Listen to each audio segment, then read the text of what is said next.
Maunya sih 2 tahun lalu, Pak. Oh, Karena kapal kita udah mulai agak tua tuh, udah mulai sebagian udah nggak efisien gitu. buatnya di mana? Kalau kita masih buatnya di China, Pak. Oh, oke. Gitu. Tapi karena kapal itu terus terang kalau udah agak ini platnya bisa agak tipis.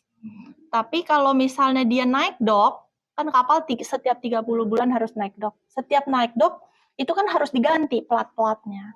Jadi kalau kita kapal udah makin berumur, pasti penggantian platnya lebih besar biayanya. Jadi kayaknya udah hampir mirip-mirip, mendingan bangun baru gitu loh. Iya, cuman zaman pandemi kemarin, 2-3 tahun kemarin, itu kan harga kan naiknya hampir 10-15 kali lipat. Harga apa? Harga freight dan harga kapal. Jadi kita nggak berani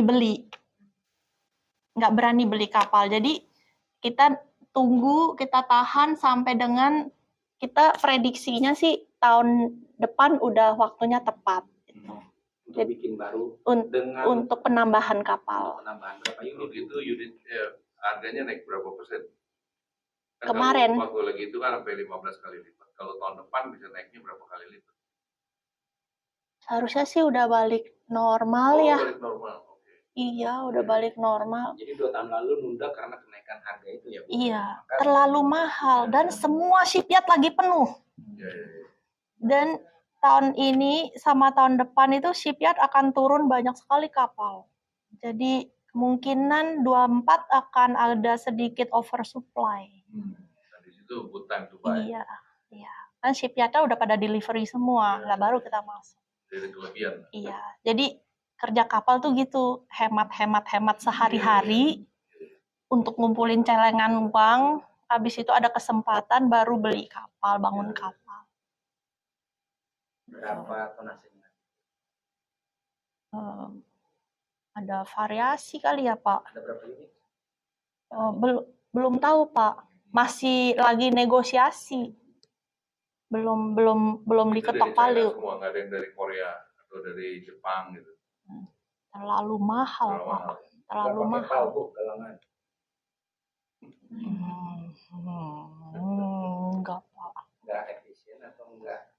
Takutnya secara cost lebih dan juga secara waktunya juga nggak bisa di-lock ya.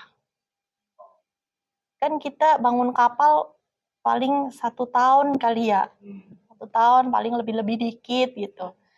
Tapi kalau dari galangan di Indonesia biasanya agak lama, bisa 1,5 sampai 2 tahun. Terus juga di Indonesia ini kan dari sisi perbankan kadang-kadang kan melihatnya untuk pendanaan kapal masih di kisaran 5 sampai 7 tahun paling lama. Jadinya kalau kita bangun kapalnya di Korea, di Jepang itu bisa jauh lebih mahal.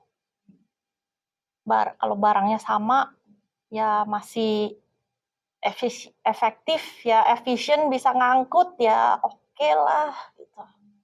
Dan juga kan di Indonesia enggak seperti cross Atlantik gitu loh. Ini kan masih jarak-jaraknya masih 2 hari, 5 hari, enggak sampai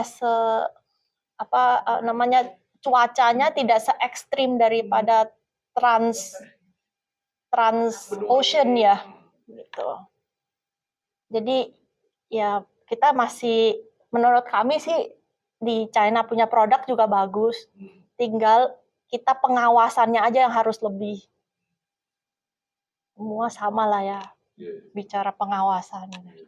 Kalau diawasin bagus, diliatin, ya seharusnya bener lah. Paling nggak bener, kerja ulang. Gitu. Bu, jadi bisa ada yang nongkrong di China ngeliatin ya, Bu? Ya kalau nggak tiap hari, sebulan sekali, 2 minggu sekali gitu lah, Pak. Jadi ya. Diliatin langsung. Harus. Jadi memang kerjaannya adalah cukup tight untuk monitoring semua hal.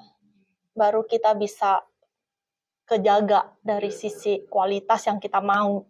Jangan nanti udah selesai jadi baru komplain. Berapa yang ukuran berapa ton? Kapalnya Iya. kita lagi mau ganti yang butuh tambahan itu yang ukuran 8.000 ya. 8.000 kira-kira 8.000 dah DWT-nya. Karena masih cukup lah untuk size-nya di sebelah sini.